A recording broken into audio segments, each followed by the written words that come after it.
इंतखाबात 2023 में होंगे या 2024 में, नई हल्का बंदियों पर इलेक्शन कमीशन का अहम इजलास आज तलब। इलेक्शन कमीशन ने तकर्रुर तबादलों, भर्तियों और तरक्याती स्कीमों पर पाबंदी लगा दी।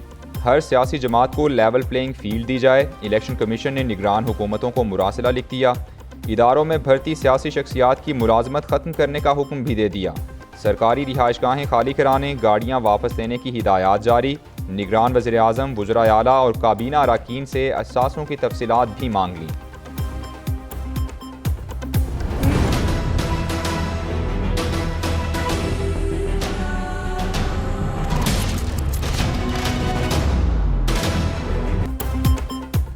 इलेक्शन कमीशन इंतखाबात कब करवा रहा है? सुप्रीम कोर्ट का सवाल। इलेक्शन कमीशन के डीजी लॉ ने अदालत में कंधे उचका दिए, जवाब देने से गुरेज। यानी अभी तो इंतखाबात की कोई तारीख ही तय नहीं हुई। चीफ जस्टिस पाकिस्तान उमर अता बंदियाल के रिमार्क्स। इलेक्शन कमीशन की सिंध में सूबाई हल्का बंदियों के खिलाफ दरखास्तों पर समाअत। अदालत ने सिंध में हल्का बंदियों का मामला वापस इलेक्शन कमीशन को भेज दिया। अदालत ने कहा, इलेक्शन कमीशन शफाफ तरीके से हल्का बंदियाँ करे। केस की आइंदा समाअत गर्मियों की तातीलात के बाद होगी।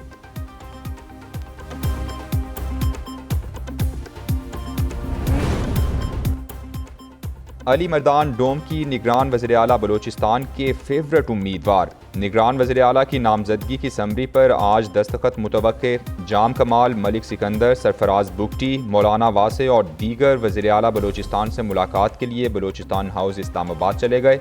मीर अली मर्दान डोमकी का ताल्लुक बलोचिस्तान के इलाके लहड़ी से है।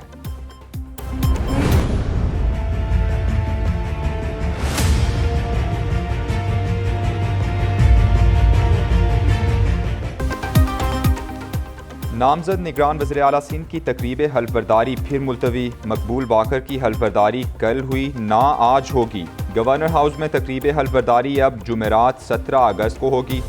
उधर PNN से गुफ्तगू में निगरान वज़ीर आला सिंध ने कहा, इंतखाबात कब होंगे इसका फैसला इलेक्शन कमीशन ने करना है। मुश्किल हालात में अहम जिम्मेदारी मिली है। कोशिश होगी कि इंतखाबात बेहतर माहौल में हों। इलेक्शन के बेहतर इनेकाद के लिए तमाम इदारों से राबता करेंगे।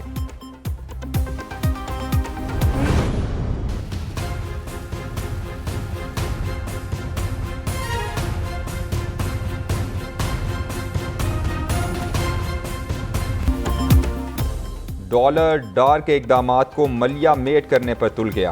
पाकिस्तानी मार्केट्स में डॉलर की ऊंची उड़ान। ओपन मार्केट में डॉलर की ट्रिपल सेंचुरी, 4 रुपये महंगा होकर 300 रुपये का हो गया। इंटरबैंक में डॉलर 3 रुपये 2 पैसे महंगा 291 रुपये 51 पैसे पर बंद हुआ। डॉलर का रेट बढ़ेगा तो महंगाई बढ़ेगी। सदर forex exchange association Malik Bostan की दी न्यूज़ रूम में गुफ्तगू। उधर पाकिस्तान स्टॉक एक्सचेंज में मामूली तेज़ी। 100 इंडेक्स में 141 पॉइंट्स का इजाफा। मार्केट 48,500 पॉइंट्स की सतह उबूर कर गई।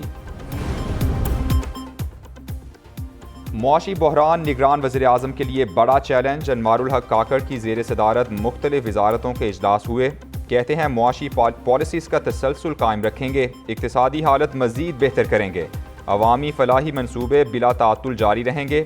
खुसूसी सरमायाकारी सहूलत काउंसिल के तहत मुल्क में बैरूनी सरमायाकारी बढ़ाने के लिए इकदामात निगरान हुकूमत की तरजीहात में शामिल हैं। निगरान वज़ीर आज़म की कराची तक चमन शाहराह पर काम शुरू करने की हिदायत। उधर विफाकी ब्यूरोक्रेसी में अखाड़ पछाड़ का इम्कान। तमाम वजारतों, महकमों और डिवीजन्स के सरबराहान की फहरिस्तें तलब कर लीं। निगरान विफाकी काबीना में कौन कौन शामिल होगा, नाम सामने आ गए। साबिक ब्यूरोक्रेट्स और टेक्नोक्रेट्स से राबते तेज़। पहले मरहले में 10 से 12 वजीर बनाए जाने की तजवीज़। फैसल वावडा, मेजर रिटायर्ड खुर्रम हमीद रोखड़ी, शाहिद आफरीदी, कारी सदाकत अली के नाम ज़ेरे गौर। अहमद चीमा, मुश्ताक सुखेरा, मोहम्मद अली दुरानी के नाम भी ज़ेरे गौर। जलील अब्बास जिलानी, अबसार आलम, हफीज़ शेख, गौहर एजाज, शुएब सैडल भी उम्मीदवार। सरफराज बुगटी, जुल्फ़िकार चीमा, शमशाद अख्तर, रज़ा बाकर भी दौड़ में शामिल। निगरान वज़ीर आज़म अनवारुल हक काकड़ की मौलाना फजलुर रहमान की रिहाइशगाह आमद। बाजोड़ धमाके पर सरबराह JUI से इजहार ताज़ियत। शुहदा के बुलंद दर्जात के लिए दुआ की। गवर्नर सिंध कामरान टिसोरी, सेनेटर सरफराज बुगटी, मौलाना असद महमूद भी इस मौके पर मौजूद थे। निगरान वज़ीर आज़म ने कहा, दहशतगर्द कौम के हौसले पस्त नहीं कर सकते। मुल्क में दहशतगर्दी की रोकथाम और अमन व अमान के लिए तरजीही बुनियादों पर इक़दामात यकीनी बनाएंगे। नैब तरामीम के खिलाफ सुप्रीम कोर्ट में दरख्वास्त समाअत के लिए मुकर्रर कर ली गई। चीफ जस्टिस पाकिस्तान उमर अता बंदियाल की सरबराही में 3 रुकनी बेंच 18 अगस्त को समाअत करेगा। जस्टिस इजाजुल एहसन और जस्टिस मंसूर अली शाह बेंच में शामिल। रजिस्ट्रार सुप्रीम कोर्ट ने फरीकैन को नोटिस जारी कर दिए। 16 मई को अदालत ने केस का फैसला महफूज किया। चेयरमैन PTI ने नैब तरामीम के खिलाफ गुज़श्ता साल दरख्वास्त दायर की थी।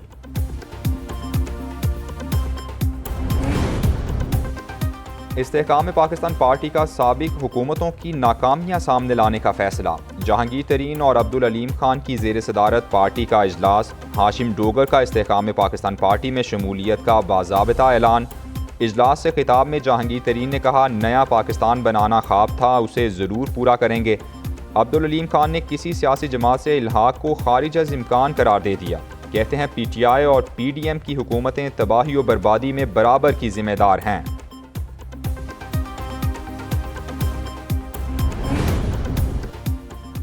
हुकूमत का इस्लामाबाद इंटरनेशनल एयरपोर्ट 15 साल के लिए आउटसोर्स करने का फैसला। वजारत ख़जाना ने मंजूरी दे दी। थर्ड पार्टी एडवांस $10 करोड़ अदा करेगी। इंतज़ामी अमूर, financial close, design and construction, service charges, exchange rate, shops rent third party के ज़िम्मे होंगे। Custom, site security, immigration service civil aviation के पास होगी। थर्ड पार्टी को एयरपोर्ट पर शॉपिंग मॉल्स, ब्रांड शॉप्स बनाने की इजाज़त होगी। मुआहदे की खिलाफ वर्जी पर एडवांस पेमेंट वापस किए बगैर मुआहदा मनसूख। चेयरमैन PTI के लिए नई मुश्किलात। मजीद 9 मुकदमात में ज़मानतें खारिज कर दी गईं। इस्लामाबाद की डिस्ट्रिक्ट एंड सेशंस कोर्ट ने महफूज फैसला सुना दिया। 9 मई और तोशा खाना से मुतालिक 6 मुकदमात में ज़मानतें ख़त्म कर दी गईं। उधर ATC इस्लामाबाद ने अदम हाज़िरी पर चेयरमैन PTI की 3 मुकदमात में ज़मानतें खारिज कर दी। दूसरी तरफ साबिक खातून अव्वल बुशरा बीबी की अटक जेल में कैद। साबिक वज़ीर आज़म से मुलाकात। तहरीक इंसाफ की लीगल टीम को रोक लिया गया। निगरान वज़ीर आला पंजाब का रात गए ज़ेरे तामीर बेदियाँ रोड अंडरपास का दौरा। मनसूबे का मुआयना किया। काम की रफ्तार मज़ीद तेज़ करने की हिदायत की। मोहसिन नकवी ने कहा, मनसूबे से इलाके के लोगों को आमद और रफ्त में सहूलत मिलेगी।